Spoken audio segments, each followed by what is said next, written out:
सर्दियों की सबसे ठंडी रात थी। एक भांजी हसद और जलन में आकर अपनी चाचा की बेटी को जंगल में फेंक आई ताकि उस बच्ची को जंगली गीदड़ खा जाए और उससे छुटकारा हासिल हो जाए। फिर घर में मैं ही रहूंगी। मुझसे मेरे चाचा बहुत प्यार करेंगे। उसकी अपनी बच्ची अगर जिंदा रही तो मुझे अपने चाचा का प्यार नहीं मिलेगा। लेकिन जिसे अल्लाह रखे उसे कौन छके। वही जंगलों में रहती एक बंदरिया ने जब बच्ची को देखा तो उसे गोद में उठाकर अपने बच्चों के बीच ले आई। फिर उस बच्ची के साथ बंदरिया ने वो काम किया। शायद सुनकर इंसानियत भी शर्माए।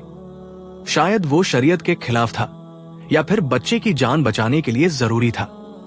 इस वाक़े को सुनकर आप अपने आंसू थाम नहीं पाएंगे। गुजारिश यही है, इसे आखिर तक जरूर सुने। पाकिस्तान के खैबर पख्तूनख्वा के एक छोटे से गांव में चाचा और भांजी रहते थे। चाचा का नाम आरिफ और भांजी का नाम सबा था। सबा जब 6 महीने की थी तो उसके वालिदैन वबा में दुनिया से चल बसे। आरिफ ने अपनी भांजी को माँ और बाप दोनों बनकर पाला। उसकी हर खुशी का ख्याल रखा, अच्छा पहनाया, अच्छा खिलाया, आला तालीम हासिल करवाई। सबा भी अपने चाचा से बहुत प्यार करती थी। वक्त ऐसे ही गुजरता रहा। सबा जवान हो गई, बहुत खूबसूरत लेकिन जिद्दी। उसे बस एक ही वहम खाए जा रहा था कि अगर मेरे चाचा ने शादी कर ली तो मुझे भूल ही जाएंगे।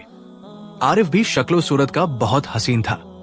मोहल्ले की कोई लड़की अगर नजर भरकर आरिफ को देखती तो सबा फौरन आगे आ जाती और कहती, जिसने भी मेरे चाचा की तरफ नजर उठाकर देखा तो आंखें निकालकर गोटियां खेल लूंगी।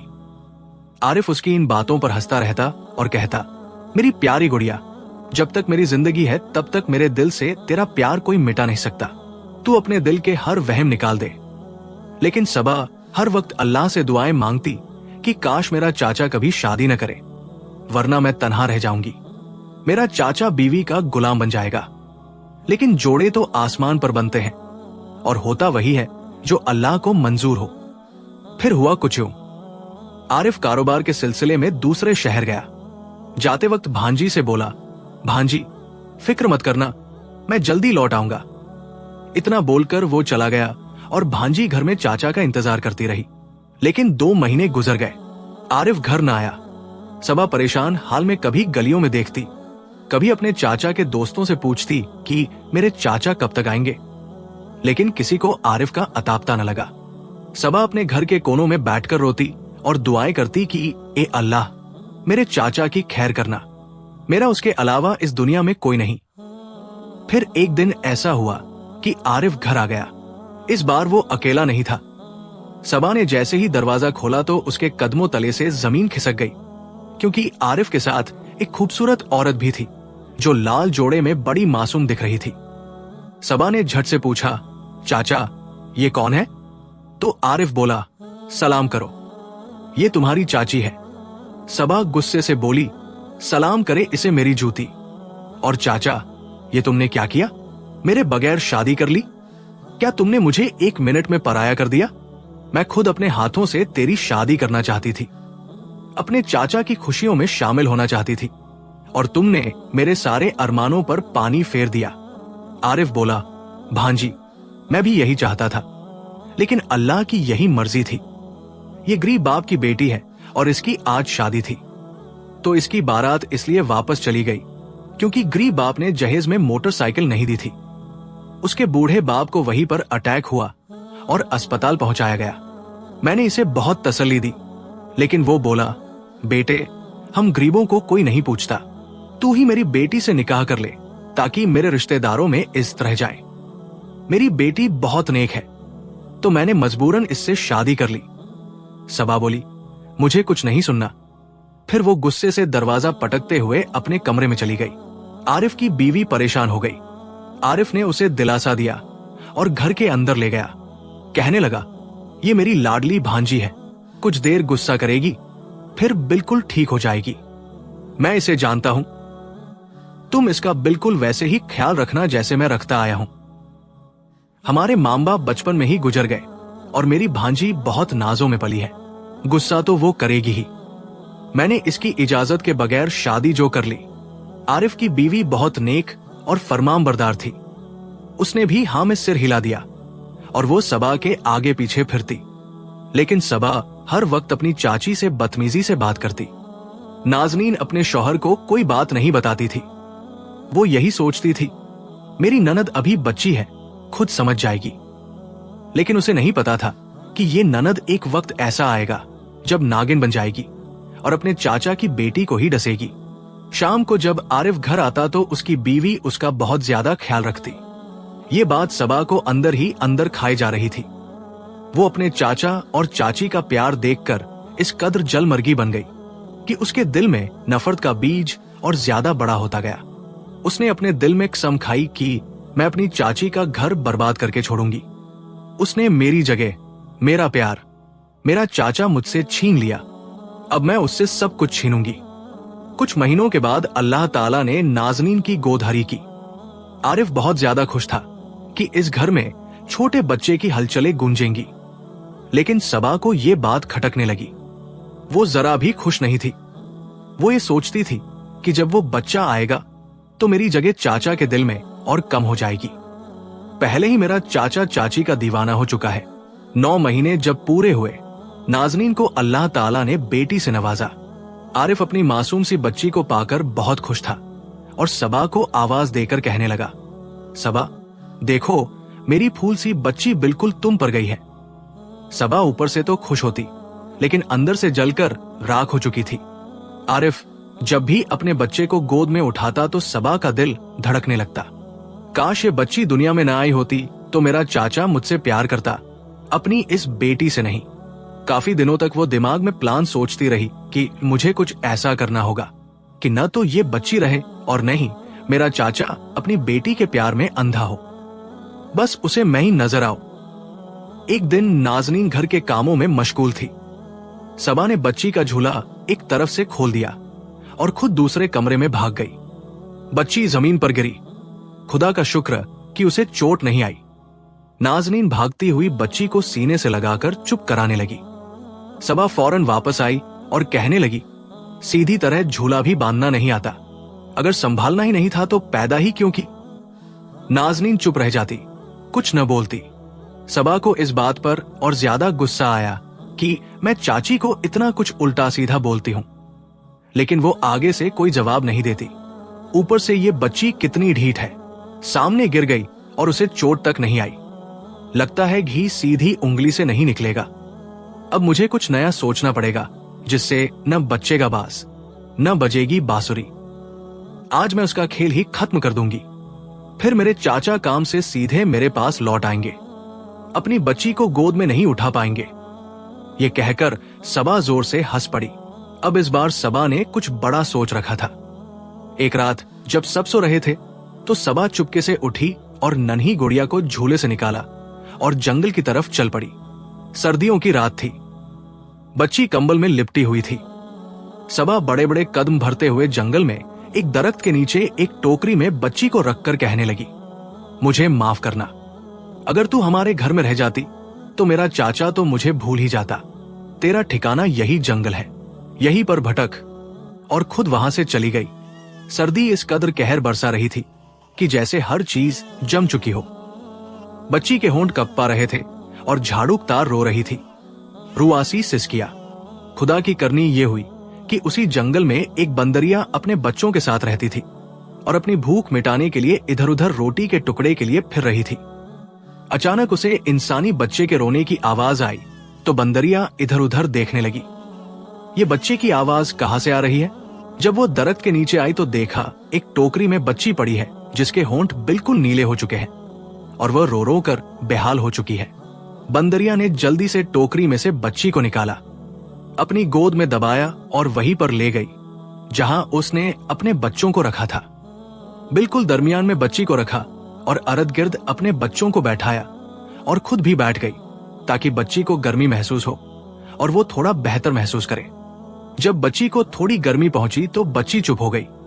फिर लेटे लेटे उस बच्ची ने एक ऐसा काम कर दिया जो कहीं कुदरत के शायद खिलाफ था, लेकिन नन्ही जान थी, भूखी थी और लेट लेटे बंदरिया का दूध बच्ची ने अपने मुंह में लिया और पीना शुरू कर दिया। बंदरिया सुकून से लेटी रही और बच्ची ने पेट भरकर दूध पी लिया और वहीं पर सो गई। बंदरिया ने अपनी जुबान से बच्ची के चेहरे पर लगी रेत साफ की, फिर उसे अपने पंजों के बीच समेट लिया। उसने आसमान की तरफ देखा और ऐसा लगा जैसे खुद फितरत ने उसके आंसू पोंछ दिए हों। जैसे तैसे रात गुजरी। जब सुबह हुई तो वहीं जंगल में एक चरवाहा अपनी बकरियों को चराने के लिए आया। उसकी बकरियां चर रही थी और उसने सोचा, क्यों ना मैं दरख्त के नीचे आराम कर लूं।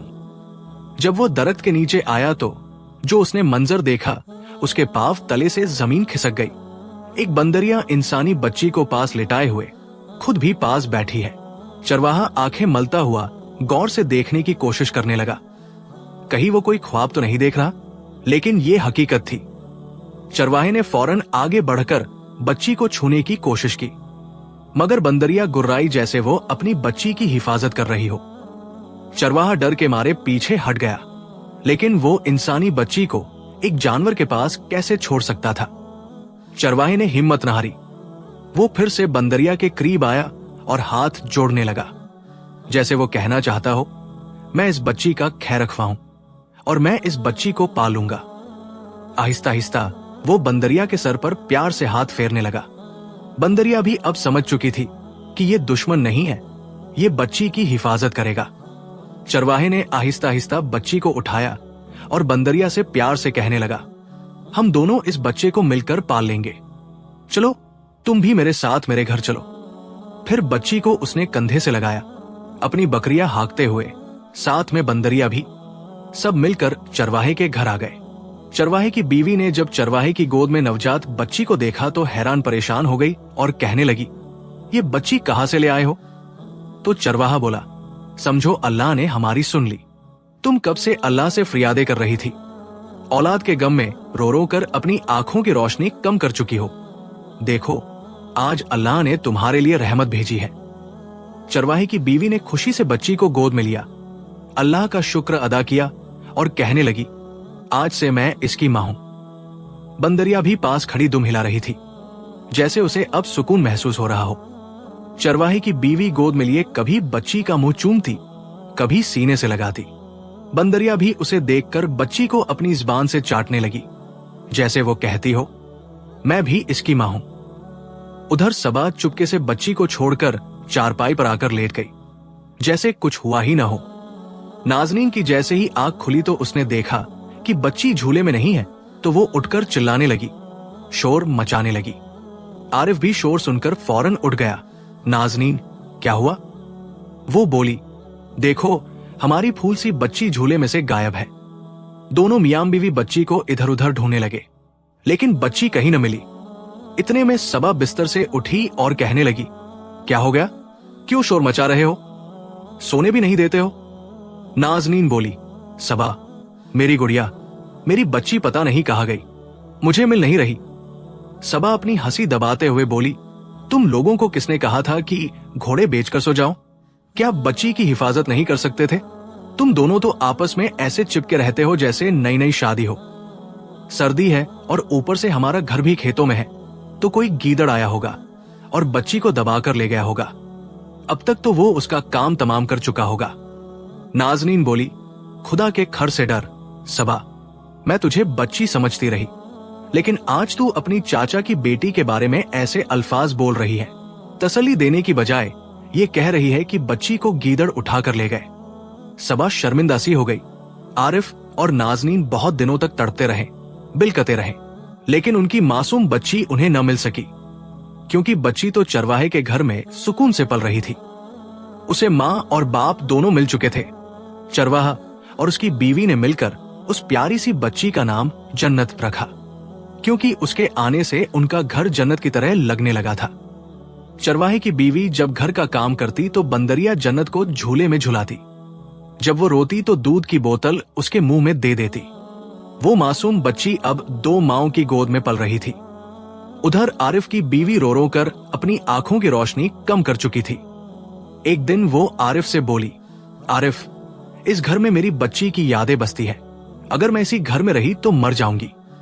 मुझे वो झूला, बच्ची के कपड़े, बच्ची की दूध की बोतल, सब कुछ भूल नहीं पा रही। मुझे ऐसा लगता है इसी चारपाई पर मैंने अपनी बच्ची को लिटाया था, यहां लेकर बैठी थी। मैं क्या करूं? मुझे कुछ समझ नहीं आ रहा। पता नहीं क्यों हर रोज ख्वाब में एक बच्ची मुझे अम्मी कहकर पुकारती है। मुझे ऐसा लगता है जैसे मेरी बच्ची जिंदा है। आरिफ अपनी बीवी की बातें सुनकर परेशान हो जाता और सोचता, बच्ची के गम में मेरी बीवी डिप्रेशन का शिकार हो चुकी है। बहुत से डॉक्टरों से नाजनीन का इलाज करवाया गया, लेकिन उसे फायदा नहीं हो रहा था। और इन्हीं दिनों नाजनीन फिर से मां बनने वाली थी। फिर खुदा की करनी ये हुई कि अल्लाह ने नाजनीन को एक बेटे से नवाजा, बिल्कुल हूबहू उसकी नन्ही परी की फोटोकॉपी। सबा की आंखें फिर से बच्चे को देखकर लाल होने लगी। लेकिन आरिफ बच्चे को गोद में उठाकर कहने लगा, देखो नाजनीन, अल्लाह ने हमारी खुशियां फिर से लौटा दी। नाजनीन बोली, मेरी बच्ची की जगह कोई नहीं ले सकता। बेशक अल्लाह ताला ने मुझे बेटे से नवाजा, लेकिन जो दुनिया से चला जाए उसे तो हम भूल सकते हैं, और जो छीना जा चुका हो उसका गम कभी भुलाया नहीं जा सकता। मैं दुआ करती हूं कि अल्लाह मुझे सब्र दे दे, लेकिन मैं अपने ख्वाबों का क्या करूं, जिनमें हर रोज एक नन्ही बच्ची आकर पुकारती है और कहती है, मां मैं जिंदा हूं। बेटे के आने के बाद भी जब नाजनीन की हालत बेहतर न हुई तो आरिफ ने फैसला किया कि वह ये घर छोड़ देंगे, कहीं और जाकर रहेंगे, ताकि नाजनीन की तबीयत कुछ बेहतर होने लगे। शायद इस घर में बच्ची की जुड़ी यादें नाजनीन को ठीक नहीं होने देती। सबा नाजनीन की ये हालत देखकर बहुत ज्यादा खुश होती थी। वो तो ये चाहती थी कि धीरे धीरे ये भी बीमार पड़े और दुनिया से रुखसत हो, ताकि मेरा चाचा मेरा रहे। और अब तो आरिफ को अल्लाह ताला ने बेटा भी दे दिया था। सबा अब कुछ नहीं कर पा रही थी। फिर एक दिन आरिफ नाजनीन से कहने लगा, नाजनीन, हमने अगले गांव में नया घर ले लिया है और मेरा फैसला है कि हम ये घर छोड़ दें और वहीं जाकर बसे। नाजनीन अपने शौहर की बात टाल न सकी और दूसरे गांव जाकर बसने लगी। लेकिन खुदा की करनी ये हुई कि वही साथ वाला घर उसी चरवाहे का था जहां आरिफ की नन्ही परी पल रही थी। लेकिन खुदा की करनी ये हुई कि वही साथ वाला घर उसी चरवाहे का था जहां आरिफ की नन्ही परी पल रही थी। सबा तो अब इस वाक़े को बिल्कुल भूल चुकी थी, लेकिन अल्लाह ने नन्ही परी को उसकी तड़पती हुई मां से मिलवाना ही था। दिन की हल्की धूप थी। चरवाहे की बीवी ने झूला हिलाया। जन्नत को प्यार से चूम कर बोली, मेरी बेटी, मैं जरा कुएं से पानी भरने जा रही हूं, तू आराम से सो जा। फिर बंदरिया के सर पर हाथ फेरते हुए मुस्कुराई, अब तो मां बनकर इसका ख्याल रखना, जब तक मैं आऊं इसे झूला देती रहना। बंदरिया ने जैसे बात समझ ली हो, दुम हिलाई और जन्नत के झूले के करीब जाकर बैठ गई। चरवाहे की बीवी मिट्टी के घड़े के साथ कुएं की तरफ चल पड़ी। कुएं गांव के बीचों बीच था। आसपास खजूर के दरख्तों का साया, पानी की ठंडी खुशबू और औरतों की बातों की मध्यम आवाजें। चरवाहे की बीवी ने जब घड़ा नीचे डाला तो करीब ही एक और औरत झुकी हुई नजर आई। वो सादा मगर खूबसूरत थी, चेहरे पर थकन और आंखों में गम की छाप। चरवाहे की बीवी नाजनीन से मुखातिब होकर बोली, बहन, तुम यहां नहीं आए हो? मैंने पहले तो तुम्हें कभी यहां नहीं देखा। नाजनीन बोली, जी बहन, हम कल ही यहां शिफ्ट हुए हैं और वो जो दूर बागीचे के पास एक मकान है वही रहते हैं। चरवाहे की बीवी बोली, कमाल है, हमारे साथ वाला घर आपका है और मुझे तो इस बात की खबर नहीं हुई। फिर मुस्कुराकर बोली, बहन, हमसायों के बड़े हक होते हैं, तुम लोग अभी नए आए हो, कोई भी चीज की जरूरत हो तो मुझे जरूर बताना। अब मैं चलती हूं, मेरी बच्ची घर में अकेली है, रो रही होगी। नाजनीन चौंक कर बोली, अल्लाह ने तुम्हें बेटी दी, माशाअल्लाह। नाम क्या रखा? चरवाहे की बीवी ने नरमी से कहा, जन्नत, क्योंकि जब वो आई तो हमारे घर में जन्नत उतर आई। नाजनीन के हाथ से घड़ा छूटते छूटते बचा। एक पल को उसके दिल की धड़कन रुक सी गई, चेहरा सफेद पड़ गया। उसने गहरी सांस ली और नजरें झुकाकर बोली, क्या कहा तुमने, जन्नत? चरवाहे की बीवी ने नरमी से कहा, हाँ जन्नत, बस अल्लाह की दी हुई रहमत है। नाजनीन के लब कप्पाने लगे, आंखों में नमी उतर आई। नाजनीन जल्दी से उसके कंधे पर हाथ रखकर आहिस्ता से बोली, बहन, कभी मुझे अपनी जन्नत से मिलवाओगी? पता नहीं क्यों इस नाम से एक अजीब सी मिठास दिल में उतरती है। चरवाहे की बीवी मुस्कुराई, क्यों नहीं, अभी तो वो झूले में सो रही है, आओ मेरे साथ चलो, तुम्हें अपनी जन्नत दिखाती हूं। तुम देखो वो कितनी प्यारी, कितनी मासूम है। नाजनीन के लबों पर हल्की सी मुस्कुराहट थी, मगर दिल में अजीब सी लजिश, एक अनजाना खिंचाव, जैसे कोई अपने खून की खुशबू पहचान लेता है। दोनों औरतें आहिस्ता आहिस्ता मिट्टी के रास्ते पर चल रही थी कि पीछे से किसी के तेज कदमों की आवाज आई। सबा हाफती हुई आई, चेहरे पर गुस्सा, लहजे में जहर। चची, आप यहाँ हैं? घर में सब आपका इंतजार कर रहे हैं और आप यहाँ कुएं पर बैठी सहेलियां बना रही हैं। नाजनीन चौंक कर पलटी। सबा, तुम यहाँ क्या कर रही हो? मैं तो बस जरा पानी भरने आई थी। सबा ने बात काट दी। हाँ, देखा जा रहा है, कुएं से पानी कम और बातें ज्यादा। ये नीच लोग हमारे बराबर नहीं होते, इनसे बातचीत नहीं करते, इन्हें मुंह नहीं लगाते। चलो जल्दी, चाचा घर बुला रहे हैं। अहमद रोता जा रहा है। औरतों में इतनी लापरवाह मां हो कि बेटे को भूलकर कुएं पर आराम से खड़ी हो। एक बेटी तो तुम पहले ही खो चुकी हो, अब क्या बेटे की भी फिक्र नहीं? ये जुमला नाजनीन के दिल में तीर बनकर लगा। चेहरे का रंग उड़ गया। चरवाहे की बीवी भी हक्का बक्का खड़ी रह गई। नाजनीन ने आहिस्ता से कहा, सबा, ये बात करने का वक्त नहीं है। ये हमारी नई पड़ोसन है, बड़ी नेक औरत लगती है। सबा ने तंजिया हंसी हंसते हुए कहा, नेक? ये सब तुम जैसी भोली औरतों को अपने जाल में फंसाने वाली है। चलो, चाचा इंतजार कर रहे हैं। नाजनीन ने खामोशी से घड़ा उठाया, नजरें नीची और चरवाहे की बीवी की तरफ देखकर बस इतना बोल सकी, बहन, मुझे माफ करना। शायद आज वक्त इजाजत नहीं देता, मैं फिर आऊंगी। चरवाहे की बीवी मुस्कुराकर बोली, कोई बात नहीं बहन, अल्लाह हाफिज। लेकिन दिल में एक चुभन महसूस करने लगी, जैसे कोई रिश्ता बनने से पहले ही तोड़ दिया गया हो। फिर नाजनीन सबा के साथ अपने घर को लौट गई और चरवाहे की बीवी अपने घर आई तो आकर क्या देखती है, जन्नत रो रही थी और बंदरिया दूध की बोतल में दूध डालकर जन्नत को पिला रही थी। चरवाहे की बीवी ये देखकर खुश हो गई। कुर्बान जाओ, मेरी फूल सी बच्ची की दो माएं हैं। शाम ढली, चरवाहा बकरियों के साथ वापस आया। दहलीज पर बीवी बैठी सोचों में गुम थी। क्या हुआ, इतनी खामोश क्यों हो? उसने पूछा। बीवी ने आहिस्ता से कहा, क्या तुम्हें पता है हमारे साथ वाले घर में नए लोग आकर बसे हैं? मैं जब कुएं पर पानी लेने गई तो वो औरत भी वहां पानी भर रही थी। मुझसे थोड़ी सी उसने बात क्या कर ली, उसकी ननद ने उसे इतने कड़वे अल्फाज बोले कि मैं खुद दंग रह गई हूं। और वो अल्फाज मुझे खाए जा रहे हैं। तुम्हारी एक बेटी तो तुमसे संभाली न गई, अब क्या अपने बेटे को भी खो दोगी? तो ये बात सुनकर वो औरत सिहर गई और दोनों घर वापस चली गई। ये न जाने क्या राज है।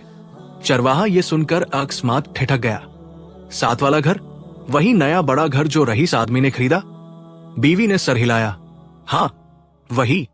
फिर कुछ लम्हों की खामोशी के बाद आहिस्ता से बोली, पता नहीं क्यों जब मैंने उस औरत की आंखों में देखा ना, तो मुझे लगा जैसे मेरी जन्नत को वो पहचानती हो, जैसे उसके दिल में कोई चिंगारी सी जल उठी हो।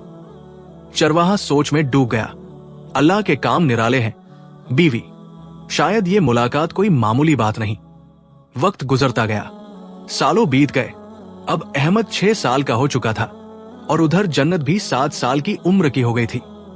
दोनों के चेहरे जैसे एक ही सांचे में ढले हुए, आंखों का रंग, मुस्कुराहट, बालों की लहरें, सब एक जैसे।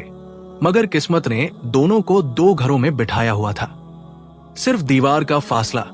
एक दिन शाम के वक्त सूरज की किरणें बागीचे के दरख्तों से छन रही थी। अहमद अपने बागीचे में खेल रहा था, हाथ में एक लकड़ी का छोटा सा खिलौना घोड़ा।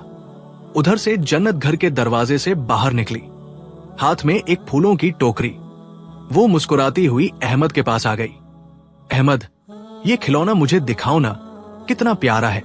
अहमद हंसते हुए बोला, ये मेरा घोड़ा है, तुम्हें नहीं दूंगा। जन्नत कहने लगी, सिर्फ एक लम्हे के लिए। अहमद ने झिझकते हुए खिलौना दे दिया। जन्नत खुशी से घोड़ा घुमाती रही, मगर जैसे ही उसने उसे थोड़ा दूर ले जाना चाहा, अहमद का चेहरा सख्त हो गया। मेरा खिलौना वापस दो, वो बोला और गुस्से से खिलौना झटक कर छीन लिया। जन्नत के नन्हे हाथ कांप गए, आंखों में आंसू तैरने लगे। वो बैठ गई और जोर जोर से रोने लगी। उसी वक्त घर के अंदर से सबा की आवाज आई, कौन रो रहा है बाहर? वो लपक कर निकली और जब उसकी नजर इन दोनों बच्चों पर पड़ी, उसके चेहरे का रंग उड़ गया। वो चंद लम्हों के लिए पत्थर की तरह खड़ी रह गई। आंखें जन्नत के चेहरे पर जमी रही। फिर ज़ेरलब बड़बड़ाई, ये कैसे मुमकिन है?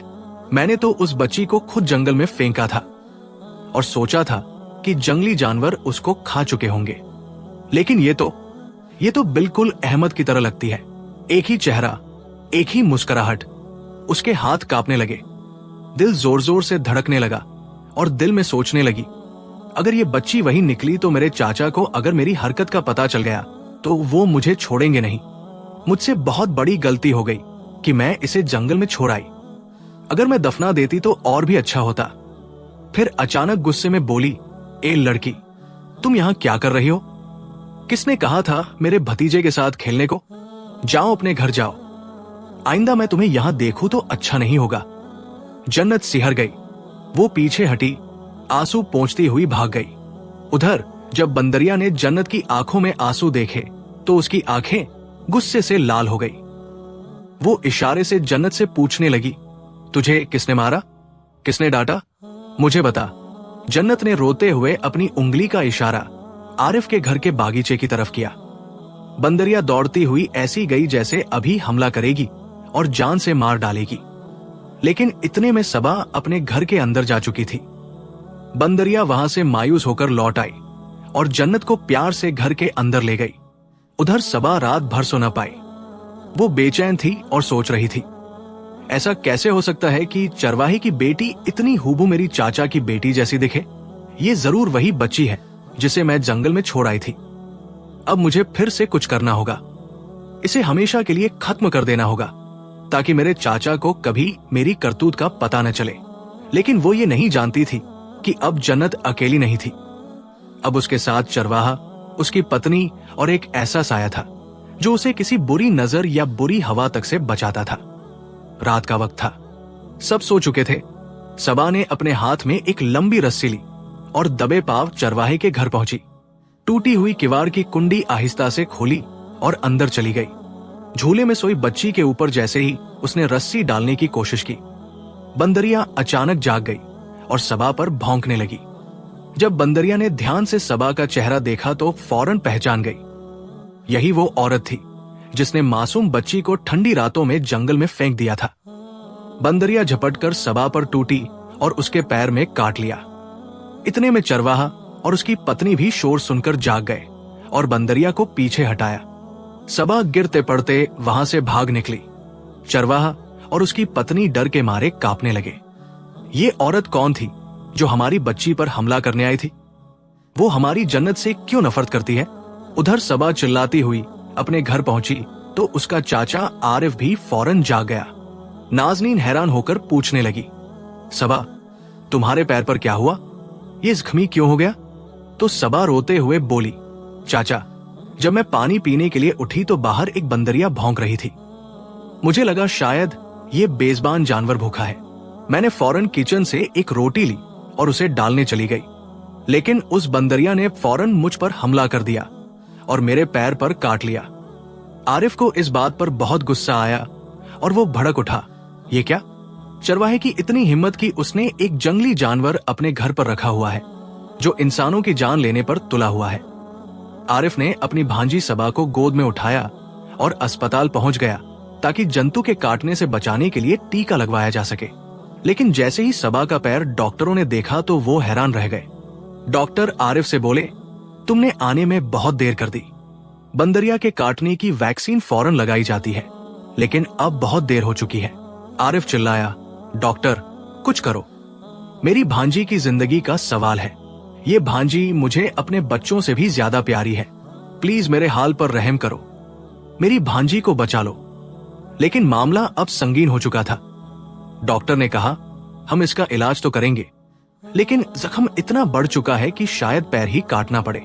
ये बात सुनते ही आरिफ तैश में आ गया और अपनी भांजी के सर पर प्यार से हाथ फेरते हुए कहने लगा, तुम्हें कुछ नहीं होगा, मैं अपनी जान लगा दूंगा। एक तरफ पैसे और दूसरी तरफ अपनी भांजी को तोल दूंगा, लेकिन तुम्हारा पैर जिंदा रहेगा। ये सुनकर सबा को अपनी गलती का एहसास हुआ। उसका दिल चाहता था कि वो चीख चीख कर सब कुछ बता दे, चाचा, मैं गलत थी और जिस बेटी के लिए आप रोते रहे वो जिंदा है, लेकिन वो बता न पाई। तब आरिफ फौरन बोला, मैं आज उस चरवाहे को नहीं छोड़ूंगा। इतने में नाजनीन ने आरिफ के कंधे पर हाथ रखते हुए कहा, आरिफ, अपना गुस्सा ठंडा करो। क्या पता चरवाहे ने उस बेज़बान जानवर को कहा था कि सबा को काट लो। मामला कुछ और भी हो सकता है। मैं खुद जाऊंगी और चरवाहे की बीवी से बात करूंगी। लेकिन आरिफ ने नाजनीन की बात टाल दी और गुस्से से बड़े बड़े कदम भरते हुए चरवाहे के दरवाजे पर पहुंचकर दहाड़ना शुरू कर दिया। ए चरवाहे, बाहर निकल और अपने उस जंगली जानवर को भी बाहर निकाल जो तूने खुले आम घूमने के लिए छोड़ रखा है। चरवाहे का दिल अकस्मात कांप उठा और डरते डरते दरवाजा खोला। आरिफ ने चरवाहे को गले से पकड़ लिया और गुस्से से दहाड़ा। इतने में चरवाहे की बीवी जन्नत को उठाए फौरन बाहर निकली। शोर सुनकर पूरा गांव जमा हो चुका था। नाजनीन भी अपने बेटे को उठाए पास ही खड़ी थी। इतने में चरवाहे की बीवी चीख कर बोली, ये बेज़बान जानवर ने बेमकसद आज तक किसी को नहीं काटा। रात को तुम्हारी भांजी हमारे घर पर आई थी। उसने हमारी बच्ची पर हमला किया। उसकी जान लेनी चाहिए। इस वजह से उस बंदरिया ने उस पर हमला किया। जब वो जख्मी पैर से भाग रही थी तो हम उसका चेहरा देख न सके, लेकिन यकीन से कह सकते हैं कि वो सबा थी। आरिफ गुस्से से बोला, एक तो तुम्हारे जानवर ने मेरी भांजी को जख्मी कर दिया और दूसरा तुम मेरी भांजी पर इतना बड़ा इल्जाम लगा रही हो। भला सबा की तुम्हारी बच्ची के साथ क्या दुश्मनी? इतने में नाजनीन की नजर जन्नत पर पड़ी। वो हूबहू उसके बेटे जैसी थी। नाजनीन का दिल अकस्मात तड़क उठा। वो रोते हुए आरिफ के कंधे पर हाथ रखकर बोली, आरिफ, मेरी बच्ची मिल गई, मेरी बच्ची मिल गई। देखो अपने बेटे की तरफ और देखो चरवाहे की बच्ची की तरफ। ये दोनों हमशक्ल हैं। जरूर कोई ना कोई गड़बड़ है। गुस्से को ठंडा करो और मामले की नजाकत समझो। आरिफ ने जब गौर से जन्नत की तरफ देखा तो उसकी आंखें नम हो गई। उसे फौरन अपनी बच्ची याद आ गई। आरिफ फौरन चरवाहे से पूछने लगा, ये बच्ची तुम्हें कहां से मिली? ये तुम्हारी बच्ची नहीं है। चरवाहा बोला, बिल्कुल भाई, तुम सच कहते हो। ये बच्ची मैंने पैदा तो नहीं की, लेकिन इसका बाप बनकर इसे पाला है। और जिस बंदरिया को तुम आज जान से मारने के लिए आए हो, अगर वो बेज़बान जानवर न होती तो ये बच्ची शायद सच में गीदड़ों का शिकार हो जाती। सर्दियों की ठंडी रात में ये बच्ची अकेली जंगल में पड़ी रो रही थी, तो उस बंदरिया ने इसे मां बनकर सहारा दिया। अपने बच्चों के साथ इसे गर्मी दी। और जब सुबह हुई तो मैंने देखा कि बंदरिया के पास इंसानी बच्ची क्या कर रही है। तब मैं उन दोनों को अपने साथ घर ले आया। तब से आज तक वो बंदरिया इस बच्ची की हिफाजत के लिए हमारा दर नहीं छोड़ा। नाजनीन ये बात सुनकर झरझर आंसू बहाने लगी और बोली, तो इसका मतलब मेरे ख्वाब झूठे नहीं थे। मेरे ख्वाबों में मेरी बच्ची बार बार कहती रही, मां, मैं जिंदा हूं। लेकिन किसी ने मेरी बात नहीं सुनी। मेरी बेटी मेरे पास ही पलती रही और मुझे खबर तक न हुई। आरिफ वही जमीन पर घुटनों के बल बैठ गया और जोर जोर से रोने लगा। मैंने अपनी भांजी को पालने में क्या कमी छोड़ी थी। मां और बाप दोनों बनकर पाला। उसे अच्छा खिलाया, पहनाया, पढ़ाया, लिखा, और वो मेरी ही बेटी की दुश्मन निकली। आरिफ ने फौरन अपनी बच्ची को सीने से लगा लिया। नाजनीन भी लपककर अपनी बच्ची की तरफ बढ़ी, उसे चूमने लगी और रोने लगी। फिर आरिफ ने हाथ जोड़कर चरवाहे से माफी मांगी और बंदरिया के सर पर प्यार से हाथ फेरकर कहने लगा, काश मैंने अपनी भांजी की जगह कोई जानवर पाला होता। कम से कम वो वफादार तो होता। इतने में आरिफ को कॉल आई कि आपकी भांजी की हालत सीरियस है, हमें उसका पैर काटना पड़ेगा, वरना जहर ऊपर की तरफ जा रहा है। फिर वहां से सब लोग परेशानी की हालत में अस्पताल की तरफ भागे। अस्पताल के कॉरिडोर में सफेद बत्तियों की ठंडी रोशनी दीवारों पर चमक रही थी। आरिफ के हाथ कांप रहे थे। नाजनीन के आंसू थम नहीं रहे थे और चरवाहा अपनी बीवी के साथ खामोश खड़ा था। उनके करीब ही वही बंदरिया दरवाजे के बाहर दो टांगों को समेटे बैठी थी, आंखों में अनजाना चमक और पहचान।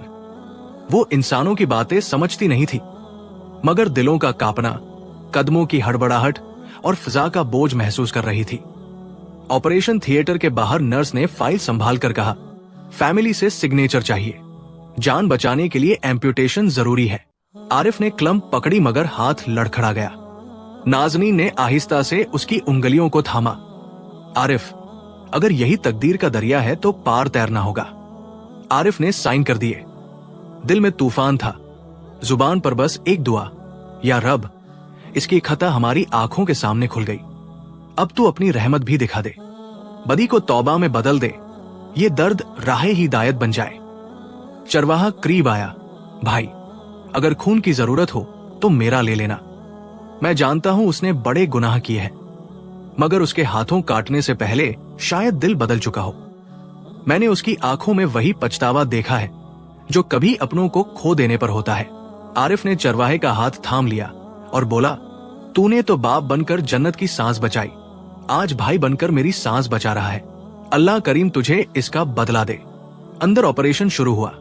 ब्लेड की ठंडी चमक, मास्कों के पीछे डॉक्टरों की तरतीबवार आवाजें, मॉनिटर की बीप, और बाहर बंदरिया कान जमीन पर टिकाए बैठी थी, जैसे दिल की धड़कन सुन रही हो। कभी दरवाजे तक जाकर सूंघती, फिर वापस आकर जन्नत के पास बैठ जाती, जो नाजनीन की गोद में सिमटी हुई थी। आंखें हैरानी और मासूमियत से भीगी हुई। घंटे बीत गए, आखिरकार दरवाजा खुला। सर्जन के चेहरे पर थकान थी, मगर आंखों में सुकून। ऑपरेशन कामयाब रहा। फैलता हुआ इन्फेक्शन रुक गया है। हमने घुटने के नीचे से कटिंग की है ताकि कृत्रिम टांग लग सके। अभी कुछ दिन आईसीयू में रखना होगा। आरिफ ने सजदा ए शुक्र अदा किया। नाजनीन की हिचकी टूटी। चरवाहे की बीवी ने आसमान की तरफ देखकर कहा, अल्हम्दुलिल्लाह। बंदरिया ने पूंछ जोर से हिलाई, जैसे कोई पैगाम पा लिया हो। सबा अर्ध बेहोश थी। जब आंख खुली तो उसे लगा जैसे दुनिया रुक गई है। जिस्म का एक हिस्सा खाली मगर दिल भारी।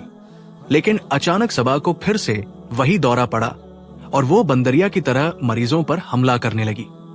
अस्पताल में अफरात फरी मच गई। आरिफ भागता हुआ अपनी भांजी के कमरे की तरफ जाने लगा तो ड्यूटी डॉक्टर ने दूर से ही हाथ उठाकर रोक लिया।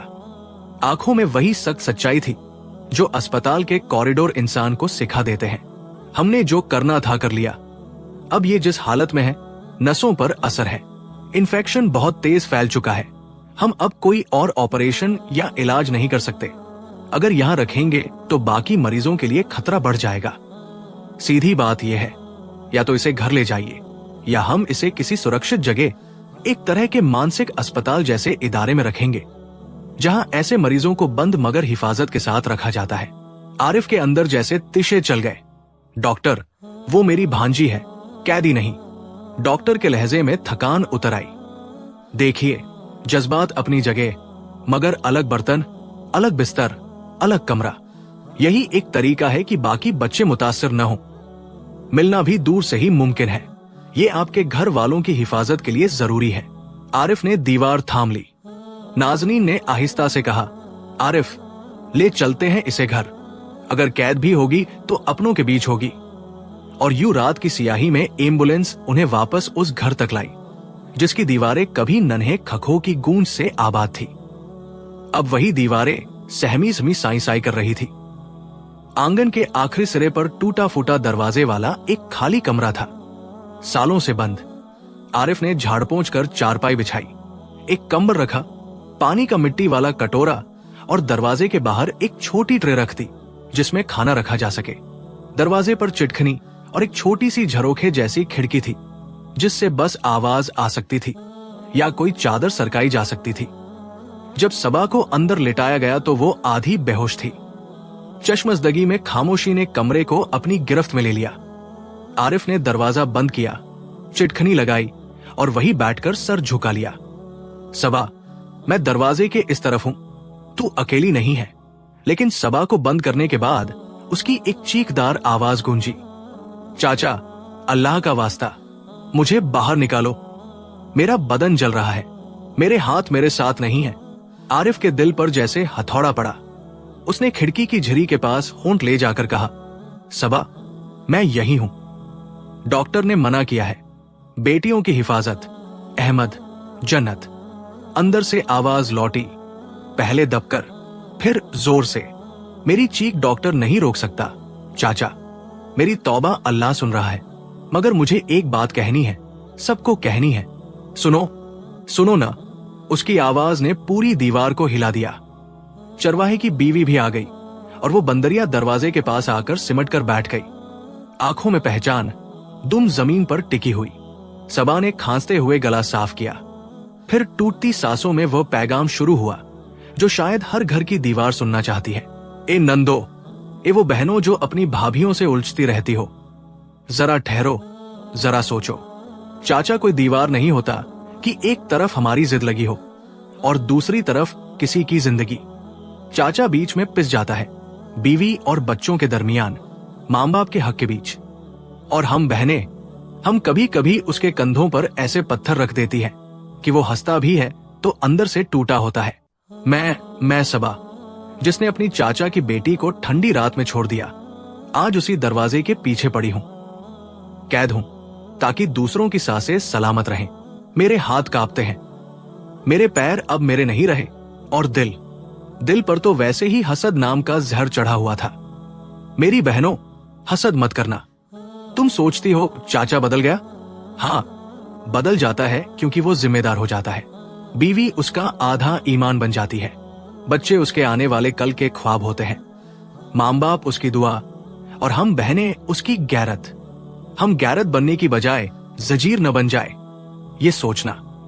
दरवाजे पर आरिफ का माथा टिक गया, आंसू लकीर बनकर बहने लगे। नाजनीन ने सर पर दुपट्टा और खींच लिया। चरवाहे की बीवी की सिसकी दब गई। सबा की आवाज अब धीमी मगर चुभती हुई सुई जैसी थी। मैंने समझा था अगर चाचा की बेटी न रहेगी तो प्यार मेरा हो जाएगा। आज जाना कि जिस दिन मैंने जन्नत को जंगल में छोड़ा, उसी दिन मैंने खुद को छोड़ दिया था। सुन लो ए लड़कियों, जो तुम अपनी भाभियों के खिलाफ आग लगाती हो, वो आग तुम्हारे चाचा के सीने में जलती है। तुम उसकी नींद, उसकी रोजी, उसकी दुआएं सब जला देती हो। और अंजाम यह है कि फिर एक दिन तुम खुद दरवाजों के पीछे पड़ी होती हो, आंसू पीती हो, तौबा करती हो, मगर वक्त वापस नहीं आता। इसी बीच अंदर से खांसी की तेज आवाज आई। आरिफ ने कप में पानी भरा और दरवाजे की झिरी से भीतर सरकाया। सबा ने हाफते हुए 2 घूंट लिए, फिर बोली, चाचा, अगर दरवाजा नहीं खोल सकते तो कोई बात नहीं, मगर मेरी ये बात गांव की औरतों तक पहुंचा दो, हर उस बहन तक जिसके दिल में भाभी का नाम आते ही धुआं उठता है। भाभी दुश्मन नहीं होती, वो तुम्हारे चाचा की अमानत होती है। वो तुम्हारे भतीजों भतीजियों की माँ होती है। और जो औरत अपना घर संभालती है, वो तुम्हारे चाचा की कमजोरी नहीं, ताकत होती है। तुम चाचा को अपने पास रखने के लिए भाभी को कम मत करो, अपना दिल बड़ा करो। दिल बड़ा होगा तो घर जन्नत बन जाता है, और दिल तंग होगा तो जन्नत की बेटियां भी जंगल में रो देती है। सहन में किसी ने आहिस्ता से कहा, अस्तगफिरुल्लाह। दीवार के पीछे 2-3 पड़ोसिनें भी आ खड़ी हुई। आवाज सुनकर चुपचाप आंखें पोंछने लगी। इमाम साहब दरवाजे के पास आकर बैठ गए, बोले नहीं, बस तस्बीह के दाने आहिस्ता आहिस्ता चलते रहे। सबा की आवाज टूटने लगी, जैसे हर लफ्ज के साथ सांस कम होती जा रही हो। मेरी आखिरी गुजारिश, अगर तुम अपने चाचा से मोहब्बत करती हो तो उसके कंधे हल्के कर दो, उसकी बीवी से प्यार से बात करो, उसके बच्चों को गोद में उठाओ। और अगर कभी दिल में आग उठे तो समझ लो ये शैतान की सांस है। कुरान की कोई आयत पढ़ लो, थोड़ा सा पानी पी लो, और अपने चाचा के लिए आसानी बन जाओ। यही बहन का असली जेवर है। जेवर सोना नहीं, सुलूक है। दरवाजे के उस पार खामोशी छा गई। कुछ लम्हों बाद बहुत आहिस्ता सा जुमला टपका, चाचा, मुझे माफ कर दो। अगर बाहर नहीं निकाल सकते तो भी मेरे लफ्ज बाहर जरूर निकाल देना। शायद मेरी कैद किसी और घर की आजादी बन जाए। आरिफ के दिल में कपकपाहट दौड़ गई। उसने दरवाजे के नीचे से रोशनी डाली। कमरे के फर्श पर कुछ चमका। वो झुककर देखने लगा। जमीन पर एक पर्ची पड़ी थी, पीली, मुड़ी हुई। उसने कांपते हाथों से दरवाजे के नीचे से उसे खींचा। पर्ची पर सबा की लिखावट ऐसी थी जैसे आखिरी सांस के साथ लिखी गई हो। चाचा, अब दर्द खत्म हो गया है। अगर मेरी आवाज रुक गई है तो समझना कि मैं अल्लाह के हुजूर पहुंच गई हूं। मैं जा रही हूं, मगर दिल में तुम्हारा शुक्र और जन्नत का चेहरा लिए जा रही हूं। बस इतना कहना, सबसे बहन को माफ कर देना। आरिफ के हाथों से पर्ची फिसल गई। वो दरवाजे के साथ जमीन पर बैठ गया। आंखों से आंसू बह निकले। सबा, दरवाजा खोल, खुदा के लिए बोलना। उसने चिटखनी तोड़ने की कोशिश की। लकड़ी के फाटक पर जोर लगाया। दरवाजा धड़ाम से खुल गया। कमरे के अंदर जो मंजर था उसे देखकर उसकी रूह कांप उठी। चारपाई पर सबा सीधी लेटी थी, चेहरे पर सुकून था, होठों पर हल्की मुस्कान और हाथ में वही पर्ची जिसका दूसरा किनारा जमीन पर गिरा था। आरिफ की चीख निकल गई, सबा मेरी प्यारी भांजी, तू मुझे अकेला छोड़ गई। मैं तुझे आखिरी बार सीने से भी न लगा सका। एक बार भी चाचा न कहा तूने। वो जमीन पर गिर गया। उसकी चीखें गांव के सन्नाटे में गूंजने लगी। नाज़नीन दौड़ती हुई आई, चरवाहे की बीवी भी। सबने दरवाजे के बाहर खड़े होकर आरिफ की आहुजारी सुनी।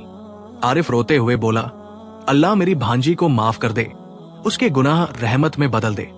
मेरी जुबान से निकला हर लफ्ज उसकी बख्शिश बन जाए। चरवाहे की बीवी ने आंखें पोंछी और आहिस्ता से बोली, वो चली गई मगर अपने लफ्ज छोड़ गई जो हमेशा रहेंगे। आज एक बहन नहीं मरी, आज हसद मर गया है। आरिफ ने भांजी के माथे पर हाथ रखा, फिर खामोशी से वुजू किया। चरवाहे की बीवी ने पानी गर्म किया। नाज़नीन ने कुरान पढ़ना शुरू किया और नन्ही जन्नत ने अपने 2 छोटे हाथ जोड़कर कहा, अल्लाह फूफी को अपनी जन्नत में रख ले। गुस्ल के वक्त सबके आंसू बहते जा रहे थे।